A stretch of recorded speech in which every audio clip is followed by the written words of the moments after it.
भारतीय जनता पार्टीचे काही नेते पिसाळलेल्या कुत्र्यासारखं वागतात असा आरोप आमदार संजय गायकवाड यांनी केलेला होता। आता ज्या वेळेला एकनाथ शिंदे आमदार खासदार यांना निवडून दिल्याबद्दल जनतेचे आभार मानायला बुलढाण्यामध्ये येत आहेत, त्याच्या पूर्वसंध्येला आमदार संजय गायकवाड यांनी मुख्यमंत्री व गृहमंत्री देवेंद्र फडणवीस यांच्या खात्यावर यांच्या पोलिसांवर यथेच्छ टीका केली।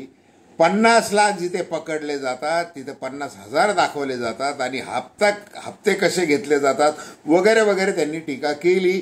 देवेंद्र फडणवीस यांनी ती मनावर घेतली, गुन्हा दाखल केला। उपमुख्यमंत्री एकनाथ शिंदे यांनी गायकवाड यांना समज दिली आणि या मागे एकूणच नेमकं काय अंतर्गत राजकारण आहे गृहमंत्री पदाविषयी याविषयी आपण अतिशय थोडक्यामध्ये चर्चा करणार आहोत। नमस्कार, जय महाराष्ट्र, मी डॉक्टर अनिल फळे। माझी आपल्याला विनंती की चॅनल सबस्क्राईब करावं, सबस्क्राईबचं बटन दाबावं आणि आपली प्रतिक्रिया बिनधास्तपणे नोंदवावी। हे बघा, मुख्यमंत्री पद नाही तर गृहमंत्री पद तरी द्या असा आग्रह एकनाथ शिंदे यांनी केंद्रीय गृहमंत्री अमित शहा यांच्याकडे धरलेला होता। परंतु अमित शहा यांना एकनाथ शिंदे यांचा हा गृह हट्ट काही मान्य करता आलेला नाही। 2.5 वर्ष मुख्यमंत्री पद दिलेलं आहे आणि तुम्ही मुख्यमंत्री म्हणून तुमच्या नेतृत्वाखाली विधानसभेच्या निवडणुका लढवलेल्या आहेत। जेवढं देता येईल तेवढं भरभरून दिलेलं आहे। त्यामुळे आता ना मुख्यमंत्रीपद ना गृहमंत्रीपद काहीच मिळणार नाही असं एकनाथ शिंदे यांना व्यवस्थितपणे सांगण्यात आलं। मग तो सल मनामध्ये कुठेतरी आहे, कारण आमदार संजय गायकवाड यांच्यासारखे खास चेले जे गोव्याला टेबलवर चढून जबरदस्तपणे नाचले होते, कारण की एकनाथ शिंदे हे मुख्यमंत्री झाले होते आणि ज्या महाशक्तीच्या आशीर्वादावर ते मुख्यमंत्री झाले तो आशीर्वाद आपल्याला कायम राहील, म्हणजे दुसऱ्या तिसऱ्या चौथ्या सरकारमध्ये देखील कायम राहील असं एकनाथ शिंदे समर्थक आमदारांना वाटत होतं। परंतु तो 132 भाजपचे आमदार निवडून आल्यामुळे ते सगळं पाण्यामध्ये गेलं, तसं काय झालेलं नाही। आता सुरुवातीला जी मी म्हटलंय की आमदार संजय गायकवाड यांनी भारतीय जनता पार्टीच्या नेत्यांच्या विरुद्ध, म्हणजे माजी मंत्री सुरेश बोंडे यांनी ज्या वेळेला शरद पवार यांच्यावर टीका केली होती त्यावेळेला आमदार संजय गायकवाड हे अर्थातच कुठं होते, हे अखंडित शिवसेनेमध्ये। म्हणजे 10 एप्रिल 2022 रोजी त्यांनी सुरेश बोंडे यांच्यावर या शब्दामध्ये टीका केलेली आहे की काही नेते भाजपचे पिसाळलेल्या कुत्र्यासारखं वागतात। आणि ते बोलत असताना संजय गायकवाड यांची जीभ अत्यंत सैल सुटली होती आणि बेधडकपणे ते सत्य बोलून जात होते। आता त्यांच्या दृष्टीने असलेलं सत्य, जसं गुणरत्न सदावर्ते, ॲडव्होकेट गुणरत्न सदावर्ते याचा आणि देवेंद्र फडणवीस यांचा काय संबंध आहे हे लोकांना माहीत नाही का? मराठा आरक्षणाच्या विरुद्ध या सदावर्तेने कशी याचिका दाखल केलेली आहे हे एक उदाहरण। आता बघा, आमदार संजय गायकवाड हे कुठे होते? अखंडित शिवसेनेमध्ये, म्हणजे आघाडी सरकारच्या काळातलं हे त्यांचं वक्तव्य, हे लक्षात घ्या आधी। मग राज ठाकरे यांच्या माध्यमातून भोंग्यांवर हनुमान चालीसा वाजवायची, परिस्थिती भीषण करायची, कायदा सुव्यवस्थेचा प्रश्न निर्माण करायचा आणि मग राष्ट्रपती राजवट लागू करायची, असा भारतीय जनता पार्टीचा गेम प्लॅन आहे असं देखील आमदार संजय गायकवाड यांनी त्यावेळेला म्हटलं होतं। आता बघा, आज एकनाथ शिंदे यांच्या नेतृत्वाखाली, म्हणजे उद्धव ठाकरे यांच्या नेतृत्वाखाली काय जे भाजपवर त्यांनी तोंडसुख घेतलं होतं ते आपण त्याच्यावर चर्चा केली।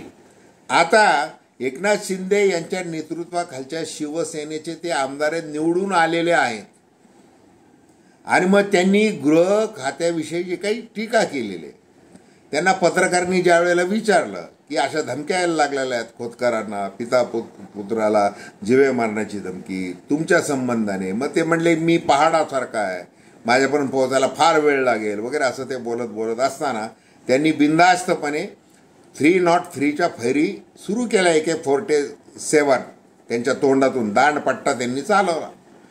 तो दांडपट्टा चालवत असताना त्यांनी बरेच उदाहरणं दिली की पोलीस हे कसे भागीदारीमध्ये व्यवसाय करतात चोरांबरोबर. तसे 2 पोलीस मला माहिती आहेत, त्यांचे नावं मी काही तुम्हाला सांगणार नाही, असं म्हणत त्यांनी पोलीस खात्याचे वाभाडे काढले.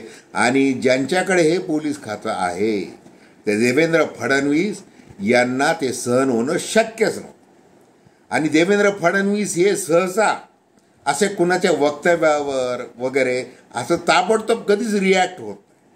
परंतु ते काल झाले, आवर्जून झाले. ताकीद दिली, नुसती ताकीद दिली नाही, गुन्हा दाखल करायला लावला. आणि मग संजय गायकवाड यांना माफी मागावी लागली, दिलगिरी व्यक्त करावी लागली.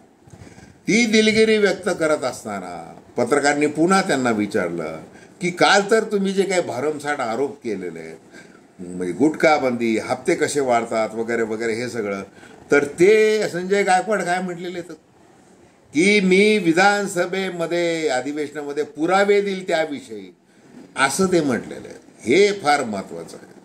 आता ते खरंच पुरावे देणार का? आणि मग ते जर पुरावे देणार असतील तर मग गृह खातं ज्यांच्याकडं आहे मुख्यमंत्री देवेंद्र फडणवीस, हे त्याला काय उत्तर देणार?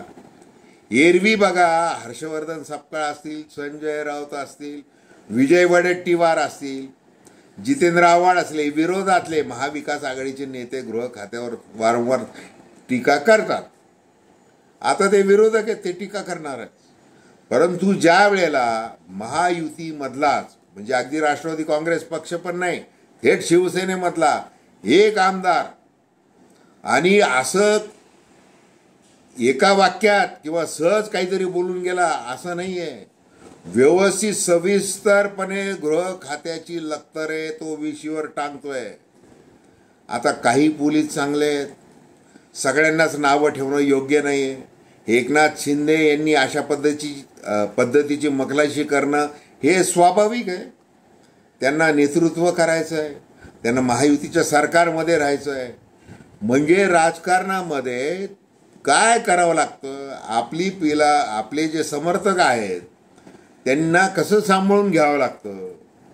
म्हणजे आता एकनाथ शिंदे आणि संजय गायकवाड यांचं आज जी काही आभार सभा आहे त्या निमित्ताने अनेकदा बोलणं झालेलं असणार आहे की तुम्ही किती वाजता येताय, कसे येताय, काय बोलणार आहात, मुद्दे काय आहेत, खासदार प्रतापराव जाधव यांना आपण मंत्री केलेलं आहे वगैरे वगैरे, काय आपले चर्चेचे मुद्दे राहतील, असं काहीतरी बोलणं झालेलंच आहे. मग ते बोलणं होत असताना अर्जुन खोतकरांना आलेल्या धमकीचा विषय आलेला असेल, गृह खात्याचा विषय आलेला असेल, पोलीस कर्मचाऱ्यांबद्दल आलेला मुद्दे असतील. मग म्हणजे असं काय त्यांनी काय जणू काही ते अशा थाटामध्ये आमदार संजय गायकवाड बोलले होते की जसं एकनाथ शिंदे यांनी त्यांना परवानगीच दिलेली अशा पद्धतीने बोललेले होते. तर आपण त्याविषयी अतिशय थोडक्यामध्ये बोललेलो आहोत. हा व्हिडिओ आपल्याला आवडला असल्यास अवश्य शेअर करा, सबस्क्राईब करा आणि आपल्या प्रतिक्रिया बिनधास्तपणे नोंदवा. धन्यवाद.